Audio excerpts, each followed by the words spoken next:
अस्सलामुअलैकुम वरहमतुल्लाहि वबरकातुहू। जनाब अज माशाअल्लाह जी बड़े दिनों तो बाद जनाब पहले सुवेली गब्बड़ पट्ठ आ गए ने नागरे डब्बे दे विच माशाअल्लाह वाइट आख दे विच ने फ्रैश दो दांदी ने और खूबसूरत चीज़ और डबल हड्डी है माशाअल्लाह चौड़ी छाती दे विच ने और ये बिरा ओ नस्ल है जिहड़ी माशाअल्लाह पहले सूए दे विच भी दो दो बच्चे देंदी। बिरा देहात चो लईए बैकग्राउंड ही तुसीं चैक कर सकते हैं। विद्यार्थियों जो जानवर लेने खरीदारी करने और सेहतमंद एक्टिव बाकी मेरा बिरा 3.5 तो 4 महीना की भी 3 तो 3.5 महीना की गारंटी शुदा गब्बड़ पाठी ने खूबसूरत वेल ने बारीक पशम ने कन्ना दे लापर शापर हर पॉइंट तो नज़र आ रही है। जितनी मैं तरीफा करा गल्लां करा मेरा बिरा फायदा कोई नहीं।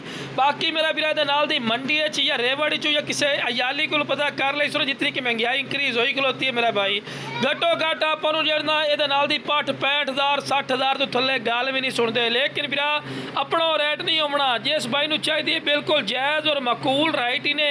बाकी हुसन वाली चीज़ ने खूबसूरती।